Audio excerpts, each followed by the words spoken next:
I saw him yesterday as well. Yeah, I got them.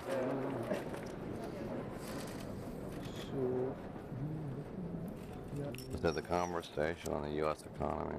Hopefully I have enough tape. Welcome, then we'll get started. Good afternoon to all of you, and thank you very much for coming this afternoon for a rare moment which Secretary Mnuchin is giving us this afternoon. Wow. Secretary, I think you need no introduction, but there is something special about you which I found out. You have been appointed the 77th Secretary of Treasury, and you are associated with the lucky number in that position. Because you were appointed on February 13, 2017. For those of you who like math, put all those numbers together, you end up with 7. All right, I'll repeat, 13th of February 2017. Check on me. Also known as the day before Valentine's Day.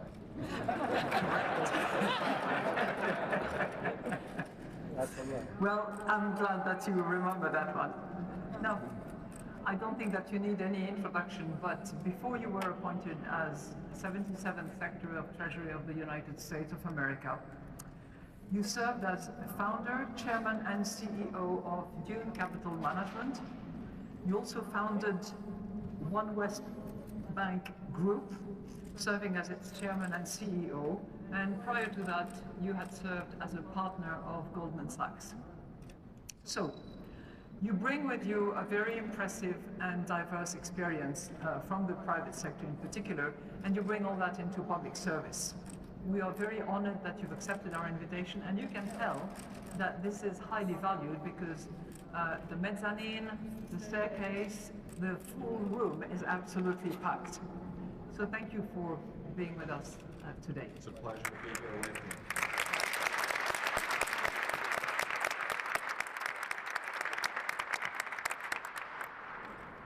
Now, I would like to start from this sort of 30,000 feet picture of the landscape which you're in charge of, which is the US economy. And clearly, as we have been discussing with you and all the finance ministers who gathered here for the last few days, the global economy is doing better. The fact that the US economy is doing a lot better today than it did a few years back has a lot to do with it. You're familiar with the SWOT analysis? Okay, this is not an abbreviation that is well known in this institution. It's the strengths, weaknesses, opportunities, and threats. Those in business know, so you know. Yes. What are the strengths, what are the weaknesses of the US economy? Well, first let me say it's a great honor to be here with all of you, and I appreciate the standing room only turnout to be here. You know, I would start out by saying I think the U.S. economy is well positioned for growth. We've been in a period post-financial crisis where we've just been at suboptimal growth. We believe we can get to 3% or more sustainable economic growth, and the difference between that and 1.8% for the U.S. economy is quite significant. And we think economic growth for the United States is good for the world economies as well. So that's really our priority. And our priority to create economic growth is really around comprehensive economic tax reform, both on the personal and the business side, as well as regulatory relief. And I think in many areas there's just been too much regulation that has really hurt our business, and I think we can have proper regulation, but appropriate regulation. So I think the strength is we've been in a period of low growth, we're well positioned. I think the U.S. economy, U.S. business, the U.S. consumer, we've delevered, there's a lot of liquidity, and I think we're well positioned for that growth. Okay, you don't deal too much with the weaknesses, and I can. Well, I think I got the strength and the opportunities. The threats, I mean, you know, in economic land, the threats are always what you can't predict. Mm-hmm. So, you know, I I think we're poised, but we are in a geopolitical world, so some type of event. But I think we're positioned well. When we look at the growth potential in many economies, we see that it's reasonably low and maybe too low. I hear what you say about moving from 1.8 to 3%. By the way, we're forecasting 2.5% for next year, if I recall, maybe 2.6.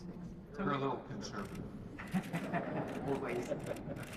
But if we were to try to improve that, clearly there has to be more investment. I mean, you're a business person by training and by experience. What do you think has caused the investors in the US to not invest so much? Is that okay? Well, I think we've had an environment in the U.S. that has not been particularly business friendly coming out of Washington. And I think one thing about the Trump administration and the president, since he's been in office, we're approaching his first 100 days coming up this week, he has reached out to literally hundreds and hundreds of business leaders. Big business, small business, corporations, entrepreneurs, technology experts, manufacturers, retailers, and this administration is listening. There are a lot of good ideas out there, and it's our job to unlock those best ideas and make things work. Again, if you look at the tax code, we have a tax code that is just very uncompetitive for our U.S. business. High tax rates, worldwide income deferral. It's not a surprise that there's trillions of dollars that's been left offshore. And on the regulatory front, there's so much regulation and so much conflicting regulation that it's hard to sustain the economic growth that we're looking for. But that's all in the process of changing. How do you think it will benefit workers, people whose wage has been what we have called sticky and not really increasing significantly? Well, you gave me a very kind introduction, but you actually left out a very important part of my preparation for this job, which is for the last year, I worked with the president on his campaign as his finance chairman, and I traveled the country with him. And it was a great opportunity, again, to meet with, thousands and thousands of people, but hundreds and hundreds of different businesses. And we heard all across this country what needed to be done. And in particular, I think, the president is very focused on creating jobs. And for many American workers, they've seen no increase in real wages during this period of time. And we're focused on that. We're focused on policies and agenda that's good for the U.S. economy, and again, good for world growth. I suppose you just mentioned the tax reform that you're working on, that I'm sure your staff is working heavily Yes. on, and we know how good and talented they are. Will that have an impact on household as well? You mentioned corporate tax, but you... Yeah, major priority on the personal side, simplify personal taxes, and deliver a middle-income tax cut that will spur the economy. We need to do more things for the middle class, and we need to put more money in their pocket, and we need to simplify taxes. I mean, one of the things I do in my job is oversee the IRS, Internal Revenue Service, which reports to the Treasury. The tax code is just way, way, way too complicated, and we want to create a system where the average American can do their taxes on a postcard, not a major book. That sounds like a dream. And how are you going to deal with all these tax lawyers? Maybe a big postcard, not one of those little postcards. You can still stick it in the mail, But seriously, all these tax lawyers, lobbyists, people who have taken advantage of little exemption here, little loopholes there, they're going to rebel against you. I think we refer to that as the people in the swamp. So you're going to deal with them? Yes. Okay.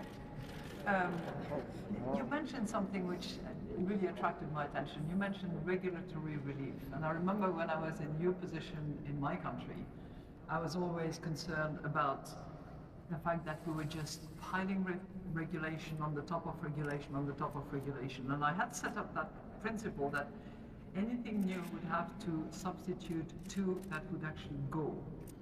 But that's really hard to implement. How are you going to bring about that? It is hard. You know, as I like to say, if it were easy, everybody would do it. But we're determined.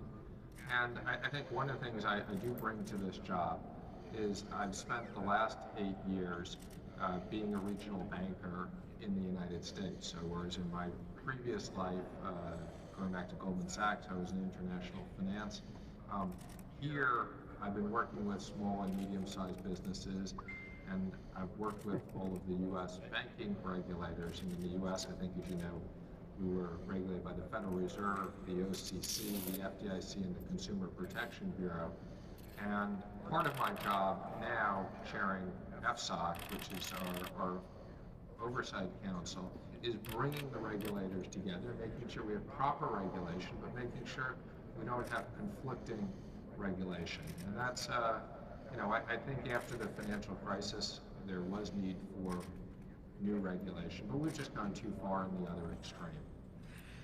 Do you know, Secretary, that in the Article 4 that we do about each and every country, the one that we do, that we did a couple of years ago and last year about the US, actually advocated that simplification amongst the regulators, or rather avoiding the multiple regulators in the financial field was an objective that we had recommended. So you're aiming to go in that direction. We are. And matter of fact, you know, yesterday, I think in one of my most productive meetings here, we had a regulatory roundtable meeting with the U.S. regulators and all the international regulators and finance ministers and certain governors, and I think it was very productive in talking about what issues, whether it's liquidity and what's hindering liquidity in some of these markets. And you know, I think there's a great desire to have people to work together, and now enough time has gone by to have proper regulation, but look at where things may have gone too far.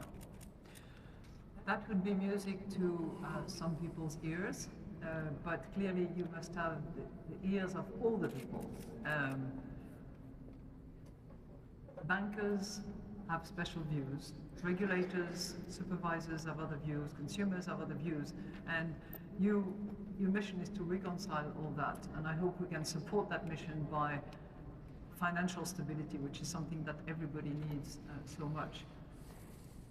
And I'm speaking here for having lived through 2007, 2008, and the financial crisis and the difficulties that we had after that. Financial regulations, or the reform of the regulatory environment in finance, is something that we have all worked hard on. We may have gone a bit over the top in certain areas. How do you see that being streamlined without affecting stability and security? I think that, you know, the issue is there are some very specific things that can be refined. So I think that's really what we're discussing. Yesterday, I must say it is a pleasure to be in Washington. First of all, after this is now my second meeting, although the president's been in office 100 days, it took me a little over 30 days to get confirmed. So I've only been in office 64 or 65 days. But I feel much more comfortable now, having met everybody after the first meeting and going through the second meeting. I think I've done another 17 or 18 bilaterals over the last few days, but it's also nice to be close to home, because yesterday the president came to the Department of the Treasury for the first time since he's been in office. It was a great experience. We had over 500 people lined up on the steps to greet him. And those of you who don't know DC quite as well, the Treasury is literally right next to the White House. You walk out of the East Wing of the White House and you see the Treasury. So we walked from his office through the Rose Garden, through the residence, through the East Wing. He came out, he was quite surprised. We had about 500 people on the steps clapping for him, but he came over and signed 3 executive orders, one for us to look at tax regulations for the last year and a half, and 2 on certain financial regulations. And again, we're studying these things and we're going to be careful. Right. What you need to know is that Secretary Mnuchin is the champion of all bilaterals. In 2 days in Baden-Baden, he had 18 of them. I don't know many secretaries or ministers of finance who can actually duplicate that. So I don't know if it's just I'm really popular because it's the beginning of my job, or if it's going to be this way every time. This work that you're doing, tax reforms, regulatory relief with a focus and a concern about stability, because there are always trade-offs, are you going to try to be cost neutral? Will you be spending a bit of money? Will you be counting on this dynamic scoring applied to growth? What will be the direction? So, we tend to score things over a 10-year period of time. So when we talk numbers, when we're looking at taxes and budget effects and things like that, for whatever reason we look at a 10-year period of time. It's a pretty long time to predict 10 years, but that's the methodology. And my comment is just on the impact of growth. The difference of a little over 1% of GDP over a 10-year period of time can generate as much as $2 trillion of revenues in the U.S. So the impact of growth is staggering. The compounding effect of growth is really important. So there's no question we're looking at reforms that will pay for themselves with growth. And we look at static scoring and what we call dynamic scoring. Static is where you just take the changes and you assume there's no impact. In the case of dynamic, we assume certain economic impacts of additional growth. And as I said, under dynamic scoring, this will pay for itself. Under static scoring, there'll be short-term issues. Okay.